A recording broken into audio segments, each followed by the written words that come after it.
Vamos a abrir nuestras Biblias en el capítulo 3. Nuestro hermano Néstor ya hizo una lectura y tal vez fue un poco extensa la lectura.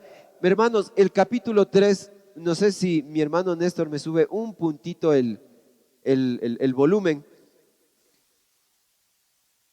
Es conocido, hermanos, como una doctrina importante dentro de la vida de la iglesia, dentro de la vida cristiana. El capítulo 3 de Génesis es conocido como la doctrina de la caída del hombre. Estamos viendo el capítulo 1, la creación. En el capítulo 2 es como un recuento, no es que haya dos creaciones, sino que es un recuento de lo que el Señor ya hizo en el capítulo 1. Y nos encontramos con el capítulo 3, mi amado hermano, y desde ahí la cosa se puso color de hormiga, como algunos dicen. Es una doctrina muy importante, porque si usted no tiene clara la película sobre la doctrina de la caída del hombre, usted en su vida, hoy por hoy, 14 de junio, día en el que Ecuador va a jugar contra Costa de Marfil, si pierde, hay gente, hermanos, que su equipo favorito pierde, lloran, arman ahí su pataleta y todo eso. Hermanos, vivimos en un mundo caído. Si estamos hablando que Génesis 3 es la doctrina de la caída del hombre, hermanos, eso viene de generación en generación, año tras año. Imagínense eso, que desde aquel momento, hermanos, hubo una consecuencia. Y ya nuestro hermano Néstor leyó cuáles fueron esas consecuencias. Bienvenidos a la vida real. No estamos, hermanos, en una historia de cuento de hadas. No estamos en un mundo que va a estar mejor mañana y que un político viene con todas sus elocuencias diciéndoles, conmigo van a estar mejor. Es más, el eslogan de muchas iglesias cristianas es el siguiente: lo mejor está por venir. Y si usted lo ve desde esa óptica, mi amado hermano, ¿quiere que le diga algo? Lo peor está por venir. Y viéndolo desde la otra óptica, viéndolo desde los lentes de Dios, lo mejor ya vino. Murió en una cruz, resucitó y prometió que volvería. Es eso. Yo no puedo ofrecerle a la gente algo que la Biblia no menciona. Prosperidad financiera cuando le busquemos a Dios. Prosperidad física cuando le busquemos a Dios. Prosperidad emocional cuando le busquemos a Dios. Hermano, eso no menciona la Biblia. Y tal vez el sermón de hoy me ajusta a mí primero. Y luego nos va a ir ajustando a todos. Porque el título del sermón es Cuando el pecado entra al hogar. ¿Qué pasa cuando el pecado entra al hogar? Múltiples son las consecuencias. Y la idea central de este sermón, mi amado hermano, no es que de aquí nos salgamos derrotados, sin esperanza, sino más bien todo lo contrario, que sepamos vivir la vida cristiana. Vivamos o aprendamos a caminar con Dios en medio de un mundo caído. Ese es el propósito. No les voy a ofrecer prosperidad financiera, ni prosperidad emocional, ni prosperidad espiritual, ni nada de esas cosas que son muy comunes hoy en la predicación. ¿Sabe por qué estas iglesias están llenas? Porque este tipo de mensaje, este tipo de predicación, es un tipo de predicación, entre comillas, que vende. Y vende muy bien. Es un producto que se vende muy bien. Pero yendo a la realidad, hermanos, el pecado destruyó la armonía del hogar que había creado Dios. Pero aún en medio de la caída, hermanos, la idea central de este sermón es que Dios ofreció esperanza mediante la promesa de su redención. Tenemos que ver cómo ese pecado afectó a la familia. Pero también debemos recordar, hermanos, que hay única o solo una esperanza. Solo hay una esperanza para los hogares del día de hoy. Y sigue siendo la gracia de Dios. La gracia de Él. Todos los hogares, hermanos, todos. No el 99.9999%, no. El 100% de los hogares tienen luchas. Todos los hogares. Desde el problema más pequeño hasta el problema más grande. No venga a este lugar pensando que la persona que tiene usted al frente tiene una vida caminando entre algodones. Usted y yo estamos expuestos a la misma realidad. Ni yo, por ser el pastor, estoy vacunado o soy inmune.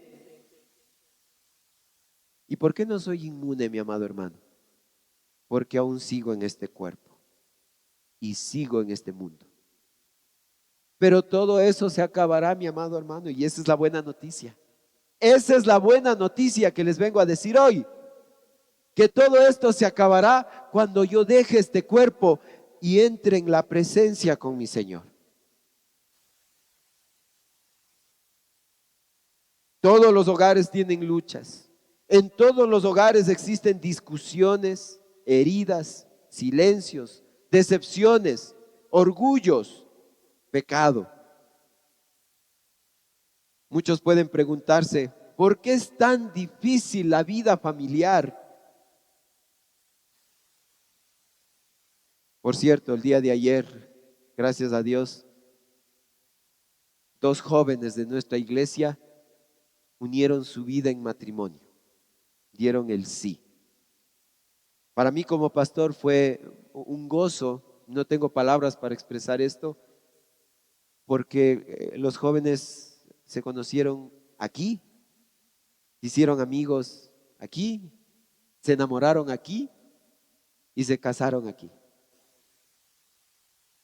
Y recuerdo en aquellos días cuando comenzábamos y hacíamos los intentos para levantar un ministerio de jóvenes, yo les decía, uno de mis, ojo, en edades adecuadas, los jóvenes deben disfrutar de cada etapa en su vida. Les mencionaba, qué lindo sería para mí como pastor ver que de este ministerio de jóvenes salgan familias. No, pastor, ¿cómo va a decir eso? No. Sí. Uno de los propósitos que Dios estableció para la iglesia, que se vive en comunidad. ¿Y qué mejor lugar que tu hijo encuentre a su cónyuge que en la iglesia? ¿O quieres que tu hijo encuentre a su cónyuge en una discoteca, en una fiesta, en un baile? ¿Qué mejor lugar que tu hijo encuentre a su cónyuge en la misma iglesia. Ahora, les menciono esto porque cuando tuve la oportunidad de compartir con esta pareja, con Eric y Anita, yo les mencionaba la realidad. Si han visto las películas de Disney, al menos las antiguas, porque ahora todas son retorcidas, pero las antiguas finalizaban las películas con la siguiente frase: cuando el príncipe encontraba a la princesa, o a la doncella, o a la mujer idealizada, el narrador de la película terminaba diciendo lo siguiente: y vivieron felices para siempre. Y uno se queda, yo también quisiera casarme para vivir feliz para siempre. ¿Saben qué hago yo? ¿Qué hago yo cuando parejas así vienen a mí?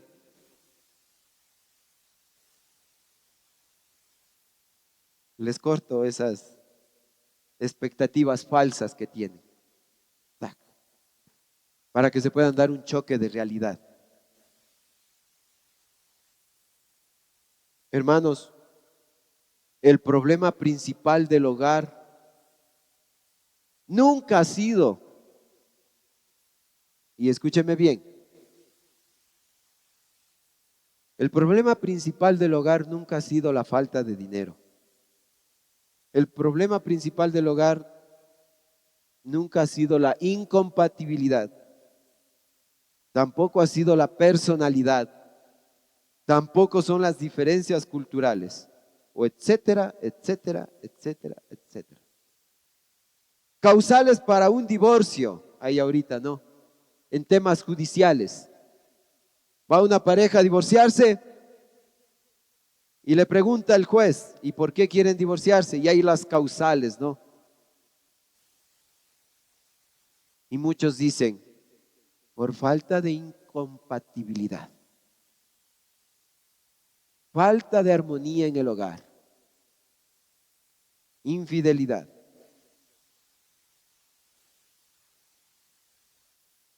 Pero hermanos, el problema principal del hogar, ¿sabe usted cuál es? El pecado. El pecado. El pecado es el primer problema o es el problema principal dentro del hogar. Había mencionado la semana anterior que muchas veces nosotros decimos, no, pastor, yo estoy bien, ella tiene que cambiar.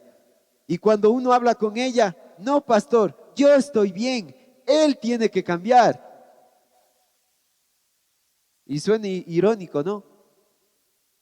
A la final, ¿quién va a cambiar? Uno de los dos tiene que cambiar si quiere solucionar su hogar. No, los dos están mal. Los dos. Y es a causa del pecado. ¿Se imagina usted, mi amado hermano, una casa recién construida? Por lo general es hermosa, limpia, perfectamente diseñada, al menos si un arquitecto lo diseñó, con sus detalles, ¿verdad? Llena de luz. Pero un día aparece una pequeña grieta en la pared. Al principio parece insignificante, nadie le presta atención. Pero ¿qué pasa con el tiempo?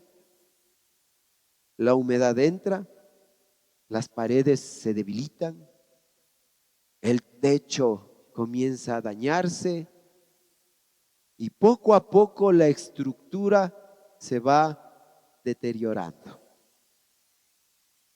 Así funciona el pecado, mi querido amigo que me escuchas. Así funciona el pecado. Nunca va a entrar al hogar diciendo, voy a destruir a la familia. Ja, ja, ja. No, no es esa la forma en que va a trabajar. ¿Sabe en qué formas entra el pecado a destruir la familia? en forma de orgullo, egoísmo, una pequeña mentira, una mentira blanca, que por cierto no existe, un resentimiento, desobediencia, frialdad espiritual. Y hermanos, esto termina afectándolo todo, lo afecta todo. Y esto es lo que menciona el Génesis capítulo 3. Es la historia de cómo el pecado entró en la familia humana. Vimos en los capítulos anteriores, wow, ¿se imagina usted cómo sería el jardín del Edén? Pensemos por un instante, ¿cómo sería el jardín del Edén? Puedo yo pensar lo siguiente: los paisajes más hermosos que vemos en este planeta, ¿verdad? Que por cierto son muy hermosos, vemos paisajes hermosísimos en este mundo. Ni aún así se compara con lo que era el jardín del Edén. El jardín del Edén era perfecto, diseñado por Dios mismo, había armonía, pureza, se respiraba aire puro. No como hoy en día, hermanos, salimos y ¿qué vamos a oler? Puro smog. No, se respiraba un aire puro, unidad, comunión con Dios. Pero luego de Génesis 3, la escena cambió. ¿Qué es lo que vemos? Tentación, caída, culpa, vergüenza y las consecuencias del pecado. Y desde entonces, cada familia en la historia de la humanidad ha visto o ha sentido los efectos de la caída del hombre. Y vemos que de los versículos del 1 al 5, la serpiente, el padre de la mentira, Satanás, con que Dios os ha dicho, Dios les dijo, con que Dios les ha dicho no comerán de ningún árbol del huerto. Hermanos, Satanás ataca primero la verdad de Dios, el diseño de Dios. Porque la serpiente no entra contradiciendo lo que Dios dijo. ¿Sí se dieron cuenta? No entra contradiciéndolo. Ah, Dios mismo les dijo que no coman. Hermanos, el enemigo lo que hace es buscar distorsionar la palabra. La serpiente no empieza su relato o su intervención contradiciéndole a Dios o negando a Dios directamente. No, primero puso la espinita, sembró la duda y le deja a la mujer ahí. Y muchos problemas familiares comienzan cuando se abandona la autoridad bíblica, cuando se reemplaza la verdad bíblica por opiniones.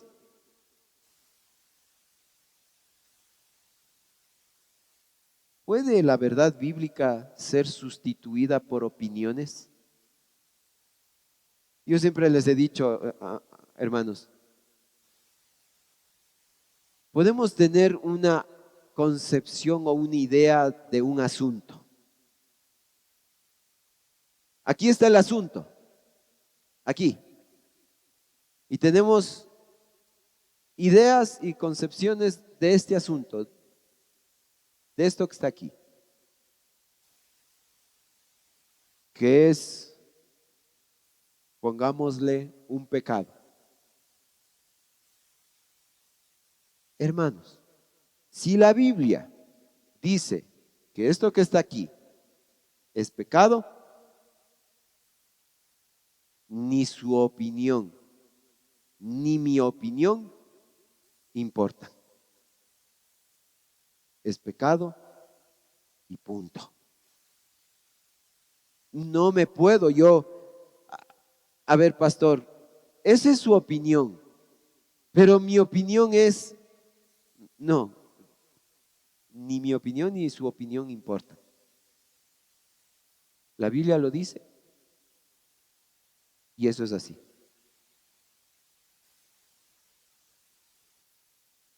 Otros, en cambio, minimizan el pecado.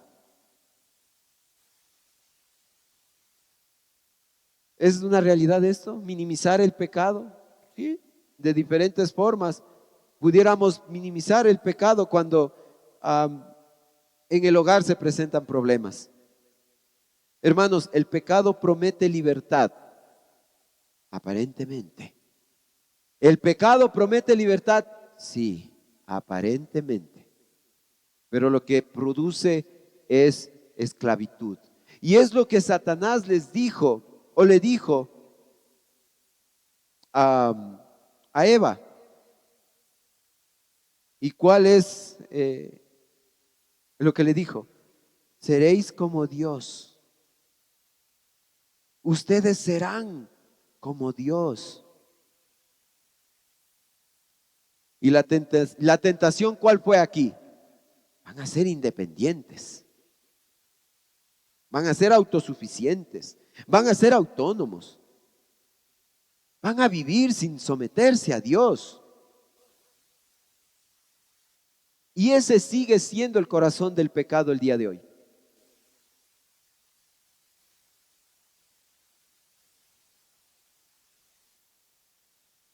Dice Romanos 1:25 que cambiaron la verdad de Dios por la mentira. Cambiar la verdad de Dios por la mentira. Satanás atacó el hogar desde el principio. La primera familia constituida, Adán y Eva. Y Satanás lo atacó directamente. El ataque ocurre dentro del contexto familiar. Y la caída afecta inmediatamente la relación familiar, matrimonial. ¿Sabe por qué Satanás destruye a la familia o es lo que primero quiere destruir? Como destruir la iglesia. ¿Sabe usted cómo se destruye la iglesia? ¿Por dentro o por fuera?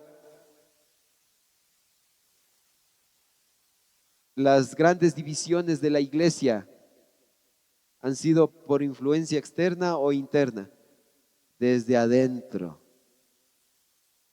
Hermanos, Satanás sabe que si destruye la familia, destruye todo. Destruye generaciones, destruye hijos. Él sabe, por eso ataca a la familia primeramente. Eso es lo que él quiere, atacar a la familia. Este pecado, hermanos, distorsiona el corazón humano. El pecado distorsiona el corazón humano.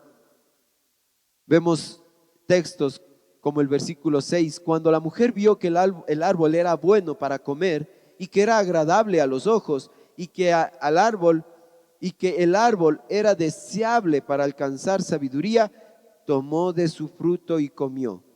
También dio a su marido que estaba con ella y él comió.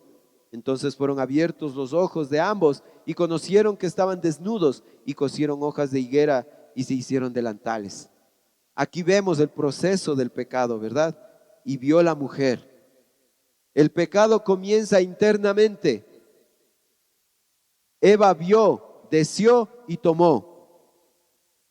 Dice Santiago 1, 14, 15 que cuando uno es tentado, por su propia concupiscencia es tentado, es atraído. El pecado siempre comienza en el corazón antes de expresarse externamente. Por eso el Señor Jesucristo dijo, ¿miraste una mujer con codicia? Y adulteraste. El pecado nació del corazón. El pecado, hermano, contagia relaciones.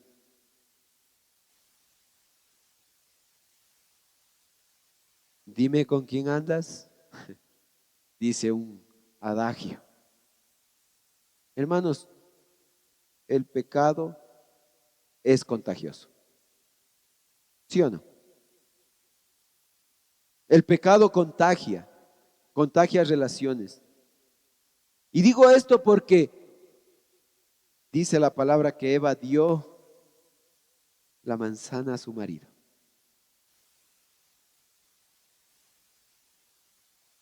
Hermanos, el pecado nunca afecta a una sola persona. En un hogar, cuando el padre ha caído, ¿solo el padre es afectado? No, sabemos que toda la familia se ve afectada. Cuando una madre cae, ¿solo es la madre aquella que sufre la caída? No, toda la familia lo sufre. Cuando un hijo cae, ¿es solo el hijo aquel que se ve afectado? No, toda la familia se ve afectado. Nunca el pecado va a afectar a una sola persona. Siempre va a salpicar al resto. Pero también otra cosa que produce el pecado es vergüenza y ocultamiento. Porque Adán y Eva, antes de desobedecer, no sabían que estaban desnudos. Eso es lo que vemos en la Biblia. No sabían. Era en cierta forma su inocencia. Pero luego del pecado, ¿qué pasó? Tuvieron vergüenza. Dice que conocieron, sabían que estaban desnudos, conocieron que estaban desnudos. Inmediatamente aparece la culpa, el miedo, la inseguridad, la vergüenza. El pecado produce eso en las personas. El hogar, el primer hogar que estaba lleno de transparencia, ahora está lleno de ocultamiento, de vergüenza, de culpa.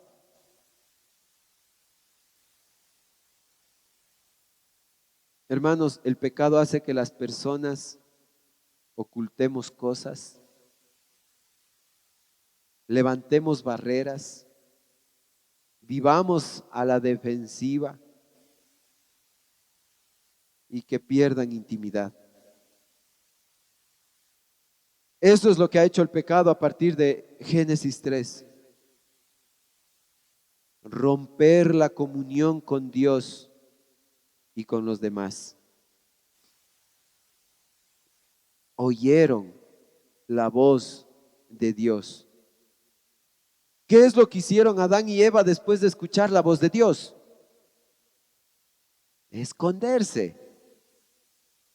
Y es que el pecado produce eso, una distancia espiritual.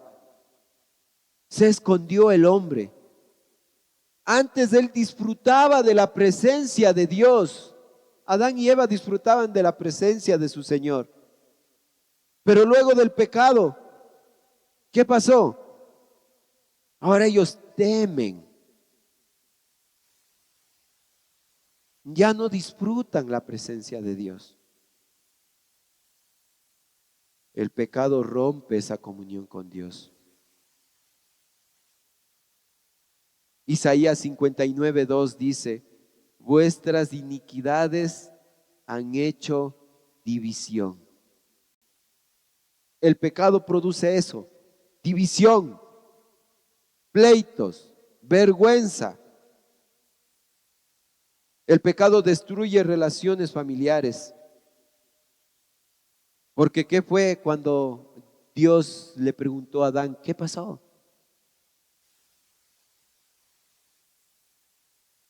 La mujer que me diste.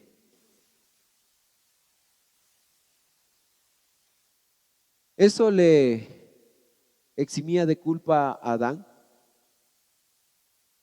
¿Esto le justificaba a Adán? No, porque eran una sola carne. La mujer que me diste. Adán culpándole a Eva. Eva culpa a la serpiente, como cuando aquel esposo infiel le culpa a la esposa por la falta de atención, por haberle sido infiel.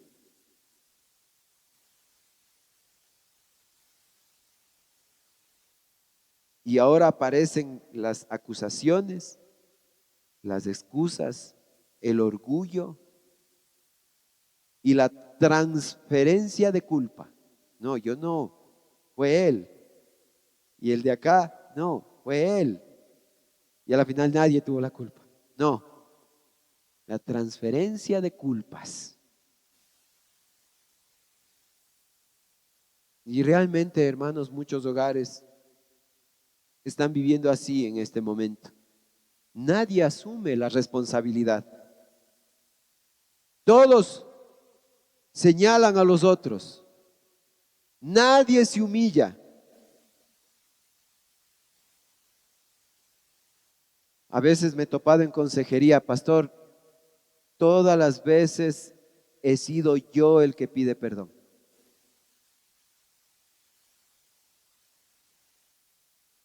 Y hermana, usted, yo no tengo por qué pedir perdón, siempre que el que se equivoca es él.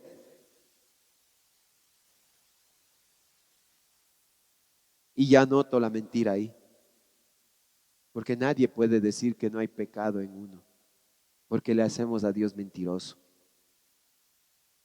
Pero siempre solemos decir eso, él, ella, y siempre transferimos esa culpa. Pero realmente debemos ver nuestra propia condición. Pero no quiero apartarme de la línea que estoy siguiendo. Amado hermano, el pecado afecta a todas las áreas de la vida. ¿Cuáles fueron las consecuencias después de la caída del hombre? Voy a mencionarlas.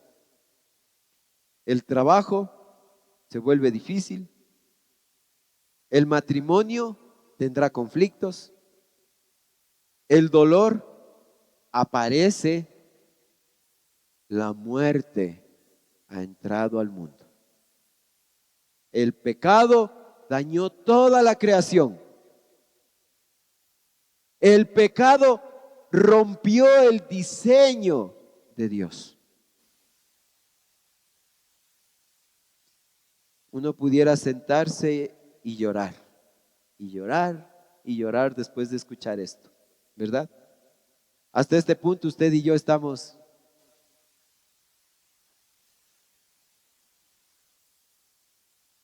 Pero ahí viene lo lindo, a partir del versículo 14.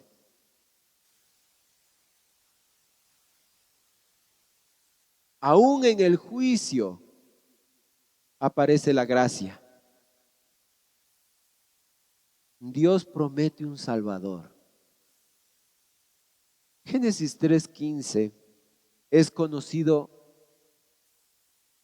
con un nombre, un poco particular porque no se lo menciona muchas veces. Pero hermanos, Génesis 3:15 es el primer anuncio del Evangelio. Es lo que se conoce como el protoevangelio. Usted puede subrayar en sus Biblias, subraye Génesis 3:15, porque es el primer anuncio del Evangelio. Porque Dios promete un Salvador aquí. Dios promete que vendría uno que derrotaría a la serpiente. Primera de Juan 3:8 dice, para esto apareció el Hijo de Dios, para deshacer las obras del diablo. Dios cubre la vergüenza humana. ¿Qué es lo que hizo Dios cuando Adán y Eva supieron que estaban desnudos? Gracia en medio del juicio, ¿verdad? O en medio del juicio, gracia. Adán y Eva ocultaron sus vergüenzas.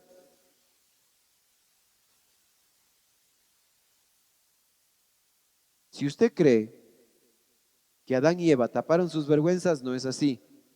El texto bíblico dice que Dios cubrió su desnudez.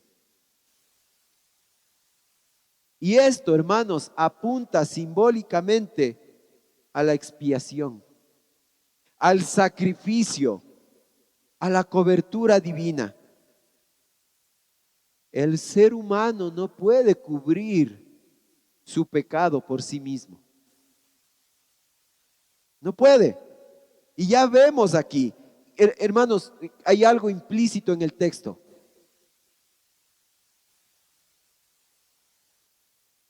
¿Qué utilizó Dios para tapar la desnudez de Adán y Eva?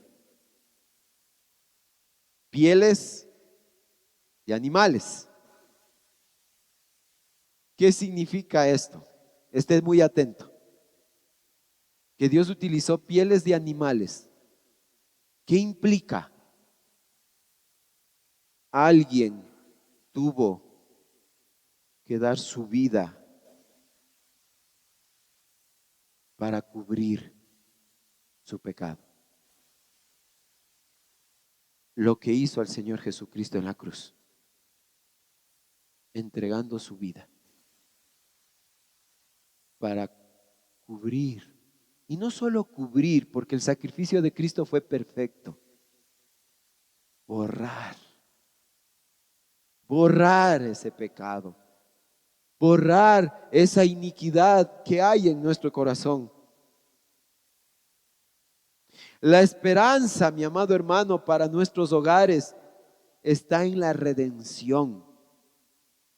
La Biblia no termina en Génesis 3, porque imagínense que terminara en los primeros versículos de Génesis 3. Sería desalentador, sería trágico. Pero hermanos, cuando seguimos viendo la revelación progresiva de Dios, estamos viendo que Cristo vino para restaurar lo que el pecado destruyó. El Evangelio, y bendito sea Dios cuando yo escucho a personas que dan como testimonio: pastor, yo estuve a punto de destruir mi hogar. Estuve a punto de que se acabe mi familia, pero el Señor restauró mi hogar. Sí, el Señor hace eso y lo sigue haciendo hoy. Restaura matrimonios, transforma padres, sana relaciones, cambia corazones.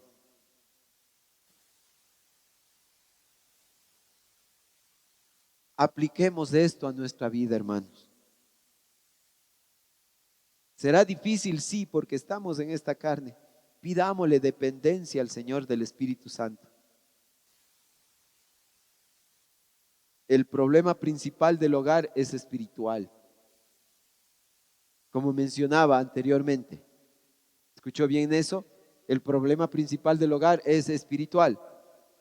Y como mencionaba anteriormente, no es solamente emocional, no es solamente económico, es el pecado. No es la falta de armonía, como dicen los jueces, ¿no? Los causales. No, es el pecado que hay en nosotros. Ninguna familia está exenta de la caída. Incluso el primer hogar perfecto, Adán y Eva, cayó. Por eso todos necesitamos de esa gracia que el Señor ofrece. El Evangelio, amado hermano, es la única esperanza verdadera para la familia. La única esperanza que tenemos. La educación ayuda. Sí, ayuda bastante una buena educación para sus hijos. Ayuda. La consejería ayuda. Una buena comunicación ayuda. Pero solamente Cristo transforma el corazón.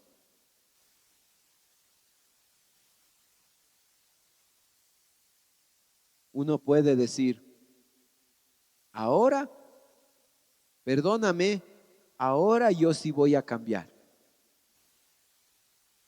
Si no le has pedido al Señor que cambie tu vida,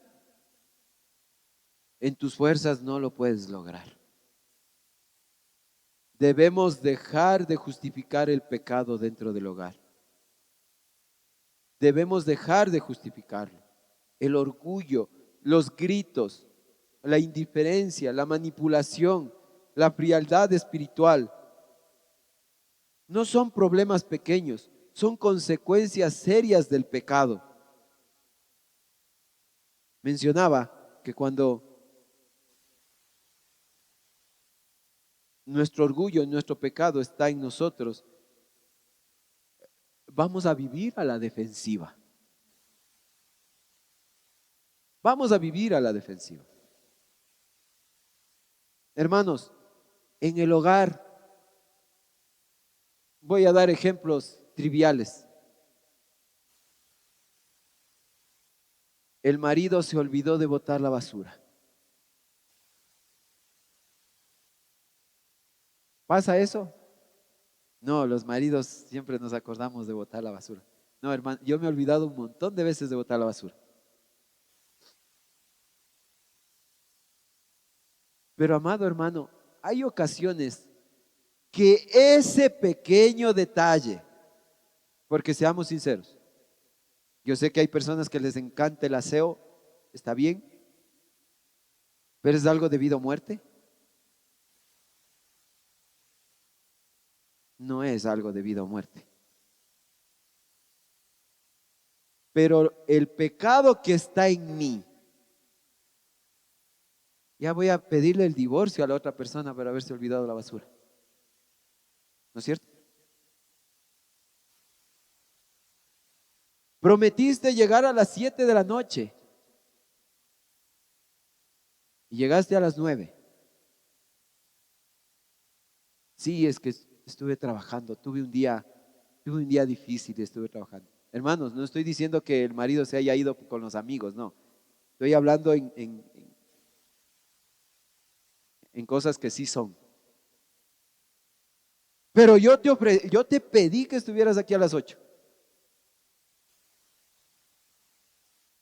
El problema no es ese, el que haya llegado 1 hora o 2 horas tarde. Es el pecado que hay en mí, porque me voy a agarrar de eso. Me voy a agarrar del hecho de que vino tarde, de que no llevó la basura, que no hizo el almuerzo, que se gastó de más en la tarjeta de crédito. Eso es la excusa nada más. El pecado que hay en mí va a hacer que eso se transforme en un problema.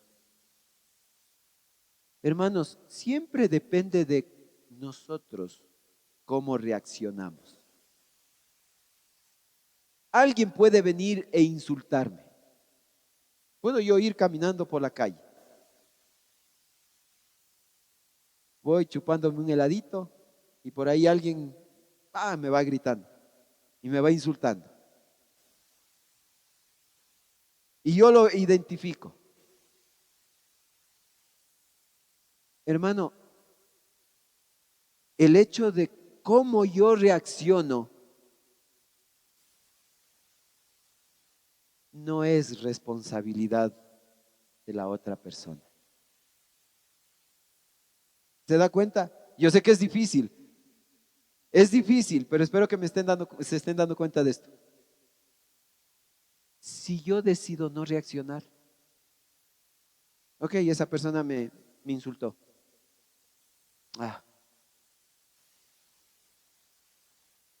Sigo caminando con mi helado. Más bien esto, ¿sabe lo que va a producir? En la otra persona un problema. Dice la palabra del Señor en Proverbios 15:1, que la blanda respuesta quita el furor. La blanda respuesta quita la ira. Pero ¿qué va a pasar, hermanos, en otra situación? Me insultan, Yo reacciono, me doy a golpes con él, me dejan con el ojo morado, regreso a la casa y me preguntan, ¿qué te pasó? Es que alguien me insultó. Culpa de él. Es culpa de él porque yo tengo mi ojo morado. No, mi amado hermano, fue culpa de tu reacción natural a causa del pecado que hay en ti.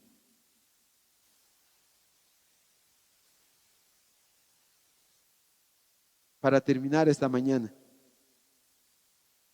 Génesis 3. Y pudiéramos hacer hasta con un suspiro profundo. Ay, Génesis 3. Porque hasta el día de hoy vivimos las consecuencias de Génesis 3. Génesis 3 explica por qué existen hogares heridos, matrimonios rotos, hijos rebeldes. No sé por qué mi hijo será tan rebelde. Ya estás viendo, Génesis 3. Génesis 3 explica conflictos familiares. Pero también Génesis 3, y es del otro lado de la moneda, nos muestra algo glorioso. Que Dios no abandonó a la humanidad caída. Dios siempre se estuvo revelando al hombre. Dios fue el que mostró su gracia. Dios fue, como dice Juan 3:16, porque de tal manera Dios amó tanto al mundo que ha enviado a su Hijo Jesucristo a morir en esa cruz para darnos salvación y vida eterna. Desde el mismo momento de la caída, Dios anunció su gracia. Dios anunció su redención. Como lo vamos a hacer en esta serie de predicaciones, finalizo haciéndoles unas preguntas. Para los matrimonios, todos los casados, todos los felizmente casados, ¿verdad? Porque en la Iglesia Bautista Ficoa todos los matrimonios están felizmente casados. Amén. No escuché unos dos, mi hermano José Luis por ahí y alguien más por acá. Amén, hermanos. Y si tenemos que luchar y tenemos que cambiar nuestro orgullo, nuestro pecado, que nuestro amado Señor nos ayude. ¿Recuerdan lo que dice Filipenses 4:13? Perfecto, sé que es el versículo favorito de muchos.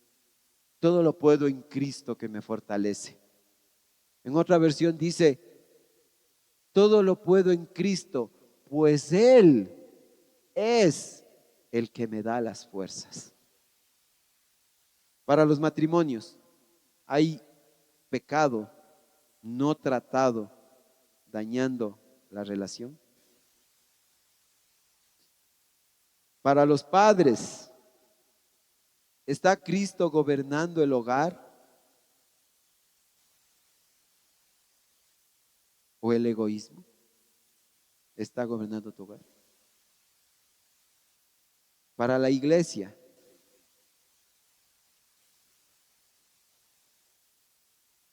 las familias no necesitan solamente mejores métodos. Hay muchos métodos: retiros matrimoniales, campamentos de matrimonios, conferencias para parejas, etcétera, etcétera, etcétera, etcétera, etcétera, etcétera. Hermanos, podemos asistir a 1000 conferencias de parejas que si no dejamos que Dios trate ese pecado, de nada va a servir las 1000 conferencias, retiros matrimoniales, etcétera, etcétera, etcétera, que hagas. Así lo hagas en el centro de entrenamiento de Estados Unidos y que es buenísimo y que costó $3,000 el fin de semana. Si tú no dejas que el Señor trate ese pecado que hay en ti, de nada servirá ese retiro, de nada servirá esa conferencia, de nada servirá. Lo que necesitamos ahí es a nuestro Salvador. Y para finalizar, ahora sí, para todos, el pecado destruye, sí, lo sabemos, pero Cristo restaura. Y aún hoy Dios sigue haciendo nuevas todas las cosas. Amén. Dice la palabra que Dios hace nuevas todas las cosas cada día. Jeremías dice que sus misericordias son nuevas cada mañana. Y bendito sea Dios por su misericordia y su gracia para con nosotros, viles pecadores. Cierren sus ojos, por favor. Amado Señor, gracias por tu palabra, Señor bendito. Posiblemente esta semana, Señor, nosotros vimos las consecuencias de Génesis 3 en nuestros hogares. Vimos florecer nuestra ira, vimos florecer nuestro orgullo, vimos florecer nuestro egoísmo, nuestra individualidad. Y tratamos de imputar el pecado a la otra persona. Pero mi amado Señor, estamos viendo que esto no es un justificativo. Es el pecado que hay en nosotros. Guárdanos, mi amado Señor. Guárdanos de caer, Señor, por nuestro orgullo, el pecado que habita en nosotros. Guárdanos, Señor, de los dardos del enemigo. Guárdanos, Señor, de todo aquello que el mundo menciona y que intenta destruir a la familia, Señor bendito. Oh Padre eterno, Padre bueno, tú diseñaste algo perfecto, Señor, a la familia. No permitas, Señor amado, que el pecado entre por nuestros ojos, entre por nuestros oídos, por nuestras acciones, sino que guárdanos, Señor amado, guárdanos. Que cuando haya un conflicto en el hogar, seamos lo suficientemente capaces para hablar y escuchar. Y que los problemas del hogar no vayan más allá de lo que tiene que ir. Desacuerdos van a haber siempre en el hogar. Pero lo que no se puede permitir es que a causa de ese problema, el enemigo o el pecado que hay en nosotros destruya nuestro hogar. Ayúdanos, Señor, ayúdanos, porque necesitamos de ti en nuestras familias y en nuestros hogares. Gracias por siempre estar con nosotros, de la promesa de estar con nosotros todos los días hasta el fin del mundo. Oramos en el nombre de Cristo Jesús. Amén. Amén. Amén, amada iglesia. Que el Señor nos bendiga grandemente.